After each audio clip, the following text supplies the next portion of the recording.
In this video, I'm going to talk about zero-knowledge proofs and how those relate to blockchain. And I'll put this in the broader context of data management, which sounds really boring but isn't, because we're going to talk about robots. Quickly, let me show you the setup that I use to think about this. I think about a data room and a robot. People gather up all their really sensitive information and they put it into a box with a really good padlock on it, and they put that box into a data room. We're talking medical data, passwords, browsing history, things like that. And you get to put your own rules on your data. Like, only academics can use the data and only if they pay me $50. And other people can put their data in this room with their own padlock and their own rules. And the only one with keys to the data boxes in the data room is Rob the robot. And he memorizes everybody's rules on their data and keeps those in his memory. And this is a no humans allowed data room. Now, the robot has two ways of managing data in the data room. There's the photocopy method, and then there's the query method. And it's the query method that uses zero-knowledge proofs. But neither of these methods is perfect. Let's talk about the photocopy method first, because that will help set the scene. But if you're interested in zero-knowledge proofs right away, you can skip to this time in the video. Let's say Sirius Black wants to access Luna Lovegood's data, and let's say he meets all of her criteria. Bing, bing, bing. And of course, you can set up your rules however you want. So if you want people to only have access to part of your data, you can do that. You can set more stringent requirements to access your medical records and your salary data than you do for your basic demographic data. So with the photocopy method, Rob the robot goes into the data room and photocopies all of your data and hands over a physical box of photocopies to that person who met your requirements. And before you freak out too much, if all of this makes you really uncomfortable, you can just put a rule on your data that says no photocopying allowed, and Rob the robot won't betray you on that. So yeah, obviously there's a huge downside to the photocopy method. Once people have your data in their hands in photocopy format, they can pretty much do whatever they want with it. They can sell it behind your back, they can analyze it for personal details and use that to blackmail your mother, pretty much whatever they want. But it's not quite as bad as it seems, because the law can actually support the rules on your data even after it leaves the robot's hands. For example, you're probably going to want to put a rule on your data that says nobody's allowed to resell the data once they've obtained a photocopy of it. If the law backs up the rules you put on your data, then you can just sue anybody who tries to resell your data behind your back. So how secure your data is going to depend on how good the government is at detecting and enforcing the rules that you set up for your data.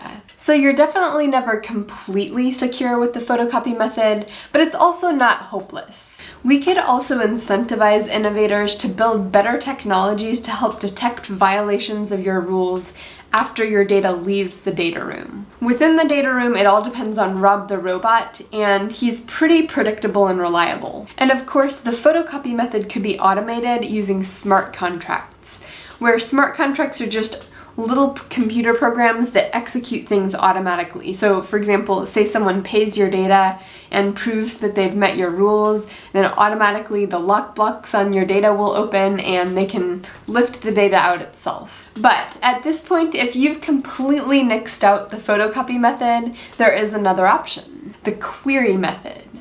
In this case, nobody gets to look at your data at all. The only thing that can happen is that people get to ask Rob the robot questions about your data.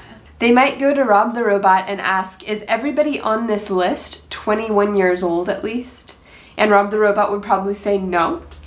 Or else they could ask Rob the robot, what's the average age of everybody on this list? And Rob the robot would go into everybody's data and make that calculation and come back and tell them the average age is 26. The problem with this, of course, is people can sometimes game the system by being clever about how they ask Rob the robot and backing out people's personal data. For example, if you went to the robot every single day and asked the question, is everybody in here over 21 years old?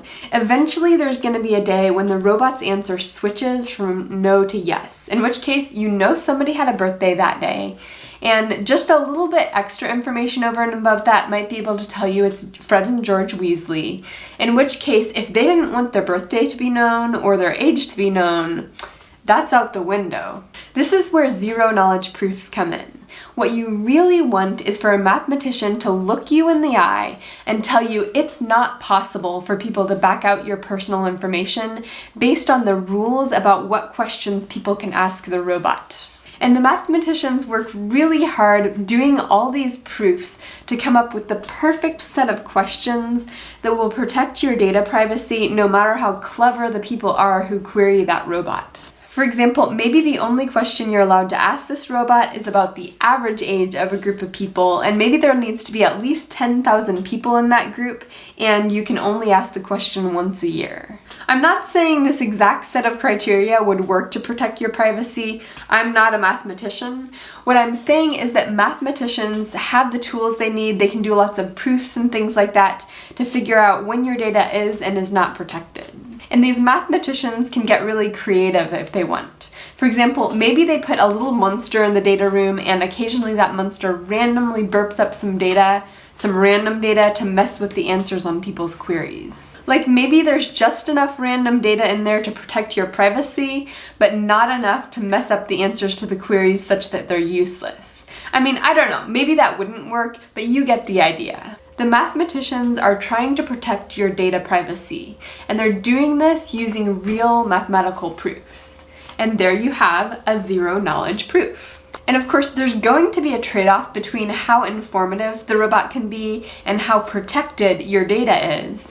And maybe you're willing to give up a little bit of privacy to gain a little bit of utility, but the mathematicians will be able to help you quantify that trade-off and think about it more quantitatively. For example, maybe the mathematicians tell you that it's technically possible for people to figure out your birthday based on the queries that are allowed from the robot, but that it's so unlikely given how many different people would need to collude and how many other circumstances would need to happen for that information to get out, that the risk is pretty low. And maybe you're okay with the risk, especially if you're paid like $100 for allowing your data to be part of the querying process. Now that we've wandered down a rabbit hole of zero-knowledge proofs and data management, let's rewind and remind ourselves how this relates to blockchain. The rules that the robot follows are all on a blockchain. This is a public immutable ledger, so it's really easy to audit the rules on the robot's brain. So other mathematicians can come in and audit the zero-knowledge proofs to make sure that your mathematicians were being honest when they set those up. So I hope you have a better understanding of what a zero-knowledge proof is and how it might relate to blockchain. Hopefully you're getting slightly excited about blockchain and you're starting to brainstorm rules you would want to put on your data if it were in this system. But setting the right rules is an enormous thing to figure out, so I'm going to try to tackle that in upcoming videos.